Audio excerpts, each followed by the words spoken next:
Good evening. Today, our fellow citizens, our way of life, our very freedom came under attack in a series of deliberate and deadly terrorist acts. The victims were in airplanes or in their offices, secretaries, businessmen and women, military and federal workers, moms and dads, friends and neighbors. Thousands of lives were suddenly ended by evil, despicable acts of terror. The pictures of airplanes flying into buildings, fires burning, huge structures collapsing, have filled us with disbelief, terrible sadness, and a quiet, unyielding anger. These acts of mass murder were intended to frighten our nation into chaos and retreat. But they have failed. Our country is strong. A great people has been moved to defend a great nation. Terrorist attacks can shake the foundations of our biggest buildings, but they cannot touch the foundation of America. These acts shatter steel, but they cannot dent the steel of American resolve. America was targeted for attack because we're the brightest beacon for freedom and opportunity in the world, and no one will keep that light from shining. Today, our nation saw evil, the very worst of human nature, and we responded with the best of America, with the daring of our rescue workers, with the caring for strangers and neighbors who came to give blood and help in any way they could. Immediately following the first attack, I implemented our government's emergency response plans. Our military is powerful, and it's prepared. Our emergency teams are working in New York City and Washington, D.C. to help with local rescue efforts.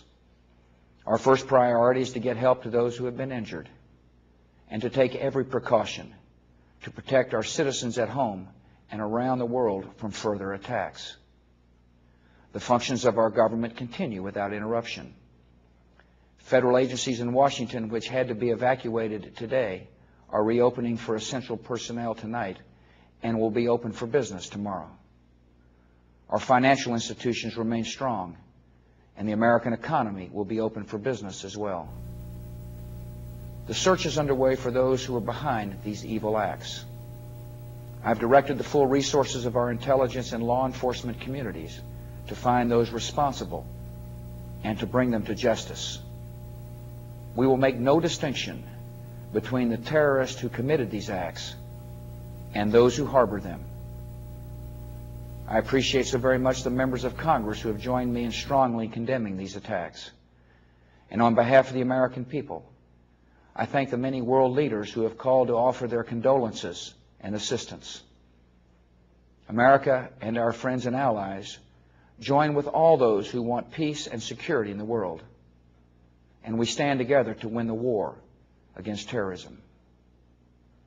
Tonight, I ask for your prayers for all those who grieve, for the children whose worlds have been shattered, for all whose sense of safety and security has been threatened. And I pray they will be comforted by a power greater than any of us, spoken through the ages in Psalm 23. Even though I walk through the valley of the shadow of death, I fear no evil, for you are with me. This is a day when all Americans from every walk of life unite in our resolve for justice and peace. America has stood down enemies before, and we will do so this time. None of us will ever forget this day, yet we go forward to defend freedom and all that is good and just in our world. Thank you.